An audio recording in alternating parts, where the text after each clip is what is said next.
బతుకమ్మ బతుకమ్మ ఉయ్యాలో బంగారి బతుకమ్మ ఉయ్యాలో తంగేడు లేదమ్మ ఉయ్యాలో గునుగుగాన రాదు ఉయ్యాలో బతుకమ్మ నిండురా ఉయ్యాలో బంతులే చుట్టిరే ఉయ్యాలో శామంతి పూలుంటే ఉయ్యాలో సాలనుకుంటిరే ఉయ్యాలో సీత జడ పూలను ఉయ్యాలో సిగన బేర్చిరమ్మ ఉయ్యాలో పూల పండుగమ్మ ఉయ్యాలో పూలే కరువాయే ఉయ్యాలో ఏదో నాకు పాడొచ్చినట్టు పాడినబ్బా మీరైతే వార్త చూడండి.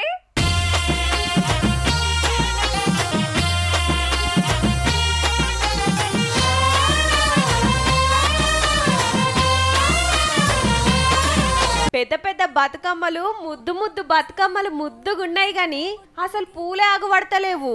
హౌ మరి తంగెడు తగ్గింది బంతి పెరిగింది.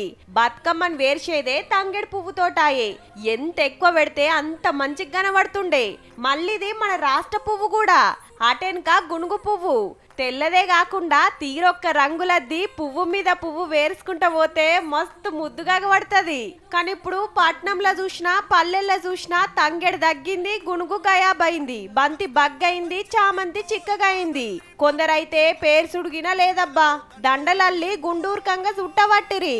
ఎక్కడ చెట్లు లేవు లేకపోవడం వలన బంతి పూల మీదనే ఆధారపడి పోవాల్సి వస్తుంది. వాజివే రియల్ ఎస్టేట్ జోరు పెరిగినాక చెలుకలు గుట్టలు మాయమాయే చెట్లు పుట్టలు పల్సగాయే.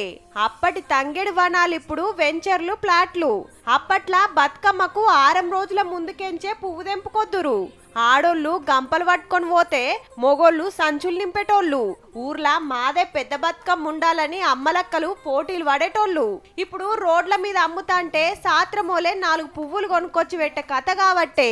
తంగెడు పూలు మేము 2 రోజుల ముందే మా క్లాస్మేట్స్ అందరం కలిసి మా తోటి మహిళలందరూ కలిసి ఎక్కడెక్కడో తిరిగి పూలు తెచ్చుకుంటుంటిమి. టేక్ పువ్వు తర్వాత గునుగు పూలు అవన్నీ తెచ్చి దాచి పెట్టుకుంటుంటిమి. కానీ ఇప్పుడు ఆ పరిస్థితి లేదు. ఎందుకు అంటే భూములన్నీ సాగు చేసుకుంటున్నారు. బంతులు చామంతులు సీత జడ పూలు కట్ల పూలు అల్లి పూలు టేకు పూలు బీర పూలు అయితే ఆడాడి ఇంకా అగుపడుతున్నాయి. కాకుంటే పిటాన పిరం. ఇక కొందరైతే కాగితాలు కత్తిరించి బతుకమ్మలు వేర్సబట్టిరి. బతుకమ్మ ఆటపాటే మారిందంటే పువ్వు కూడా మారబట్టే.